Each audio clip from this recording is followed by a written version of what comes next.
Oke, Ustaz.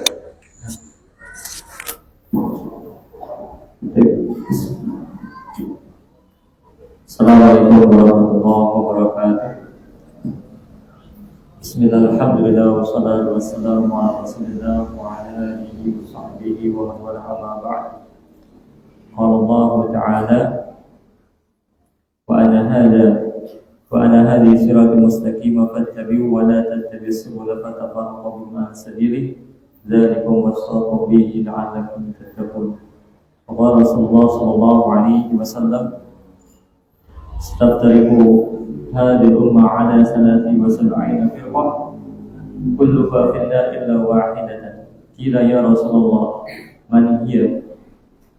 قال من كان على مثل ما أنا عليه وأصحابي. Alhamdulillah, jamaah sekalian rahimakumullah. Pada hari ini kita kembali bisa berkumpul insyaallah dalam rangka thalabul ilmi. Dan mohon maaf atas keterlambatan kami datang ke tempat yang insyaallah Allah berkah ini. Mungkin untuk menyingkat waktu karena insyaallah bentar lagi maghrib saja. Jam berapa sih? Ada maghrib? 5:39. Insyaallah tema kita pada hari ini adalah sesuai dengan yang telah disampaikan, yaitu studi kritis terhadap Islam Jamaah. Yang mana kajian kita atau pembahasan kita ini insya Allah fokus pada dua hal. Siapa itu Islam Jamaah, dan yang kedua adalah apa yang perlu dikritisi dari Islam Jamaah, ajaran apa yang perlu dikritisi dari Islam Jamaah. Nah, sebelum menjawab terhadap dua pertanyaan dasar tadi, insya Allah kajian kita pada hari ini akan kami bagi terhadap 3 sesi, 3 pembahasan. Yaitu pertama pembahasan tentang sejarah firaq, yang kedua adalah sejarah tentang Islam Jamaah, dan yang ketiga adalah studi kritis atau kritis kepada Islam Jamaah. Yang mana pembahasan pertama dan kedua yaitu sejarah firaq dan sejarah Islam Jamaah sebagai muqaddimah, sebagai pengantar untuk membahas studi kritis terhadap Islam Jamaah. Yang pertama yaitu tentang pembahasan tentang firaq. Ini temanya mungkin agak berat ya mas kalian, tapi insya Allah kita sama-sama belajar dan akan kami usahakan untuk menyingkat waktu juga dan juga disederhanakan. Pertama mengenai firaq atau ilmu firaq, maksud kami di dalam pembahasan ilmu akidah jamaah salat rahimakumullah, selain membahas tentang di dalam pembahasan berbagai ada cabang-cabangnya. Ada pembahasan tentang tauhid, ilmu tauhid. Tauhid ini pembahasannya fokusnya terhadap rukun iman. Pembahasan tentang iman kepada Allah yang mencakup kepada tauhid uluhiyah, rububiyah, asma wa sifat. Kemudian juga iman kepada para malaikat, iman kepada kitab suci, kutub, iman kepada rasul, masuk kita syariat Nabi Muhammad SAW, iman kepada hari akhir, hal yang baik, dan juga iman kepada qadar.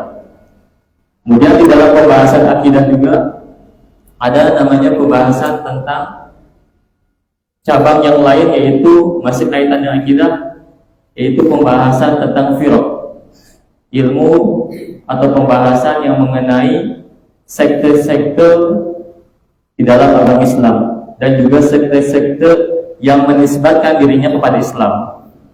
Ini pun cabang dari pembahasan ilmu akidah. Kemudian nanti ada lagi namanya ilmu adian, ilmu tentang agama, perbandingan agama Islam. Kemudian juga pembahasan tentang Yahudi, agama Samawi, agama Yahudi, agama Nasrani, juga agama Abdi atau Wada'i, agama buatan manusia, yaitu seperti Hindu, Buddha dan sebagainya. Itu pembahasan ilmu adian. Kemudian ada lagi pembahasan itu namanya adalah pembahasan madzhabul fikriyah atau madzhabul mu'asharah, pembahasan tentang ideologi seperti pembahasan tentang apa itu komunisme dan sebagainya. Itu semuanya cakupannya adalah ilmu akidah. Nah, yang kita bahas pada pertemuan kali ini yang kaitannya tentang tema kita adalah tentang pembahasan ilmu firaq atau pembahasan firaq. Itu ilmu atau pembahasan yang mengkaji tentang sekte-sekte di dalam Islam atau sekte-sekte yang menisbahkan diri pada Islam. Nah, sebagaimana yang telah kami sampaikan tadi di awal mengenai firman Allah Subhanahu wa taala dan sabda Rasulullah sallallahu alaihi wasallam, Allah berfirman, "Wa anna hadhihi sirati mustaqimah fattabi'u wa la tattabi'us subula fatafarraqu bikum an sabilihi dzalikum wasaqu bihi la'allakum tattaqun." Dan inilah jalan yang lurus, maka ikutilah. Kata Allah Subhanahu wa taala. Jalan itu adalah jalan yang sesuai dengan apa yang Allah dan Rasulnya kehendaki. Akidah Ahlus Sunnah wal Jamaah, akidah Salafus Shalih. Dan jangan ikutilah beberapa jalan yang lain. Wala tattabi'us subul. Bentuk jamak dari sabil. Artinya akidah-akidah selain akidah Ahlus Sunnah wal Jamaah. Fatafarraqu bikum an sabili. Maka jalan-jalan tersebut akan memecah belah jalannya Allah. Kemudian sabda Rasulullah SAW, "Sataftariqu hadhihi ummah ala salasi wa sab'ina firqah kulluha finnar illa wahidatan." Qila man haula man hiya ya Rasulullah? Qala man kana ala mislima alaihi ana wa ashabi. Umat ini akan pecah belah menjadi 73 golongan, semuanya ke neraka menjadi 1 golongan. Mulai tanyakan pada Rasulullah, siapa mereka ya Rasulullah? Rasulullah menjawab, mereka adalah orang-orang yang menetapi sesuai dengan apa yang aku Nabi tetapi dan para sahabatku tetapi, atau bahasa mudahnya adalah akidah Ahlus Sunnah wal Jamaah atau mazhab salafus shalih. Nah, ini isyarat dari Rasulullah, dari Allah Subhanahu wa taala dan Rasulullah SAW bahwa umat ini nanti akan terpecah belah. Secara iradah kauniyahnya Allah, umat ini akan terpecah belah. Allah menghendaki demikian kauniyahnya. Namun secara iradah syar'iyyahnya Allah menuntut kita untuk ikut berpegang teguh dengan akidah yang benar. Namanya perpecahan sesuatu yang sudah sunnatullah, sesuatu yang memang sudah Allah takdirkan demikian terhadap umat Nabi Muhammad SAW. Kita nggak bisa nolak. Kita ingin bersatu, tidak bisa kan? Allah menghendaki secara kauniyahnya akan terpecah belah. Namun secara syar'iyahnya, secara tuntunan syar'inya, kita dituntut untuk mengikuti jalan yang benar. Siratan mustaqim, madhab akidah Ahlus Sunnah wal Jamaah, salafus shalih. Nah, inilah jadi acuan kita untuk membahas tentang masalah firaq. Firaq itu sendiri, Bapak Ibu jamaah sekalian rahimakumullah, mulai muncul awal mulanya adalah ketika zaman sahabat. Mulai munculnya firqah-firqah ini munculnya di zaman sahabat. Setelah Rasulullah SAW meninggal, mulai muncul fitnah ketika terjadi pembunuhan Khalifah Utsman bin Affan radhiyallahu anhu, kemudian digantikan oleh Khalifah Ali bin Abi Thalib.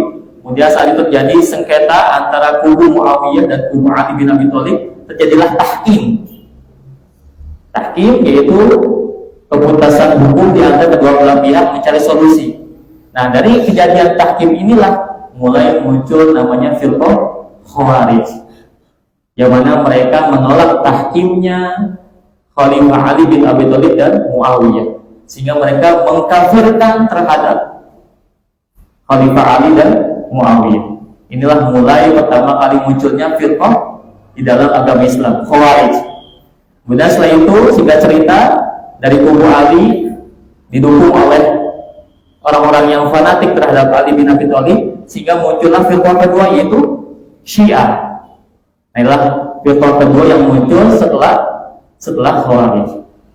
Kemudian singkat cerita lagi, di zaman akhir ketika beberapa sahabat junior yang sudah mulai sepuh masih hidup, muncullah firqah selanjutnya yaitu Qadariyah, yang mana mereka mengatakan kullul umur unufun, setiap perkara ini baru artinya baru diketahui oleh Allah Subhanahu wa taala.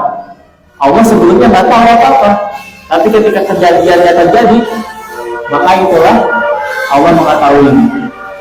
Ini mulai muncul di zaman atau mulai tersiapnya di zaman akhir-akhir sahabat, khususnya itu sahabat Ibnu Umar radhiyallahu anhu.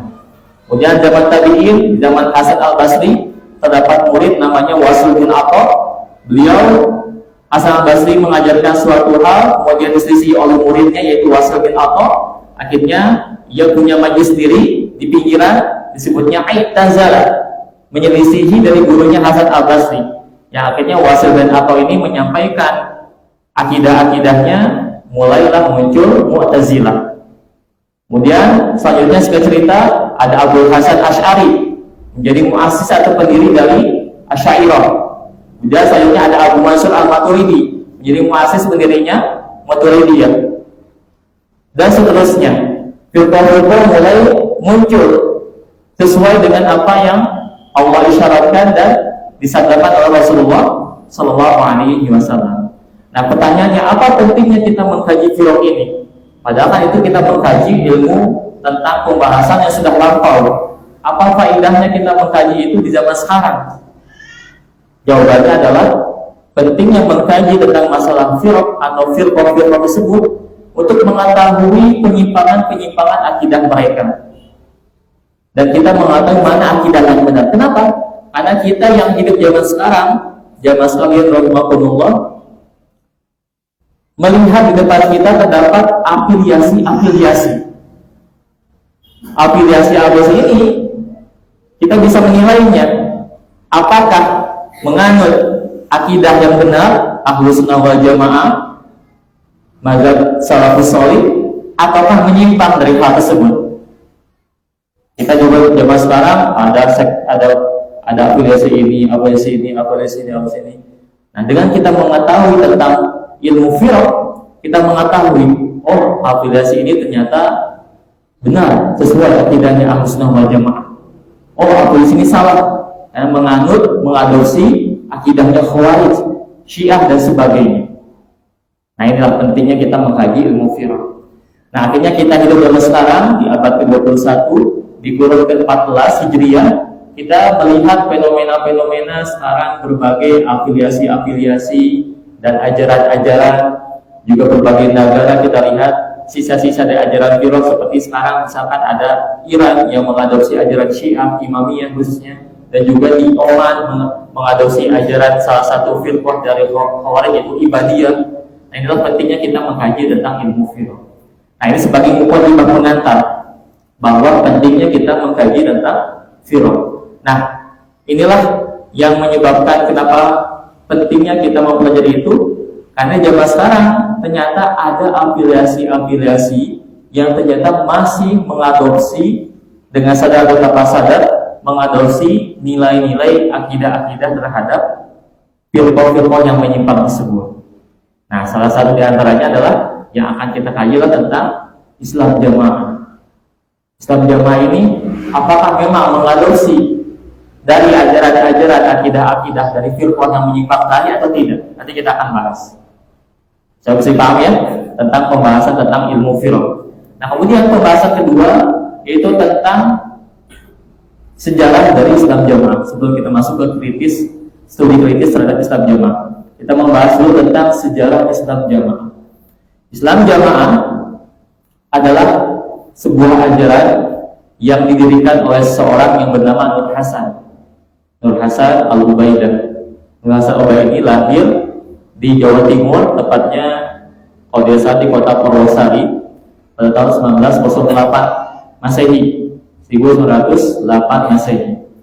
Nah, sebagaimana umumnya orang-orang yang belajar agama, Nur Hasan ini juga belajar ke berbagai pondok pesantren. Misalnya yang ada di Jawa Timur, khususnya di kota Kediri, pesantren tradisional, kota Kediri seperti pesantren Lirboyo, dan juga belajar ke Nganjuk, juga belajar ke Sumeneb Madura, dan beberapa tempat yang lainnya di Jawa Timur, pondok pesantren yang besar yang ada di Jawa Timur.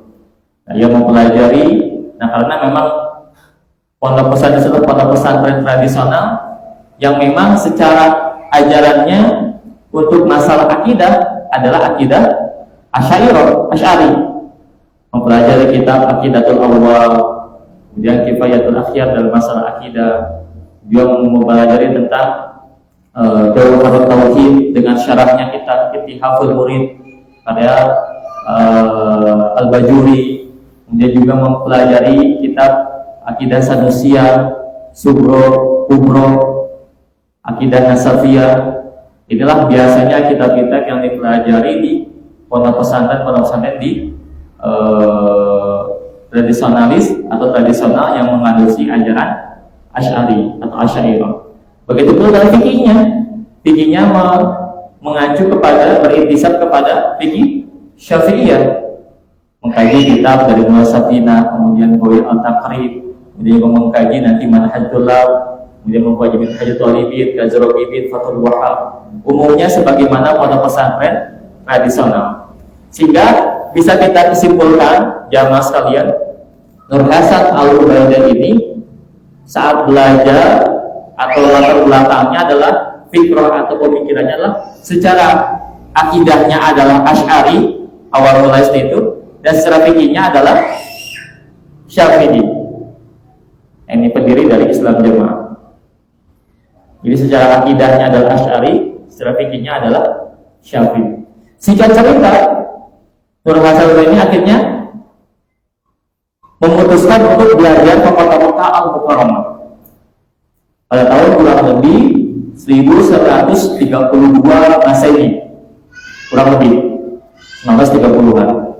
Nah, di saat itu kota Mekah Al-Mukarramah yang sebelumnya dikuasai oleh Turki Utsmani, khususnya dipimpin oleh Syarif Hussein, yang mana akidahnya Turki Utsmani ini adalah Asy'ari. Begitu pula Syarif Hussein. Syarif Hussein ini adalah seorang serakidahnya Asy'ari. Sehingga yang awalnya Hijaz, Mekah Madinah, khususnya kota Mekah, yang dikuasai oleh Syarif Hussein, maka semua pembelajaran yang ada di kota Mekah lebih dominan dikuasai oleh ulama-ulama Asy'ari, baik yang bermazhab Syafi'iyah kah, bermazhab Maliki kah, Hanafi kah, atau Hambali, semuanya secara umumnya adalah bermazhab akidahnya Asy'ari. Nah, dikuasai oleh Syarif Hussein, kaki tangan dari Turki Utsmani. Ya, akhirnya apa? Syarif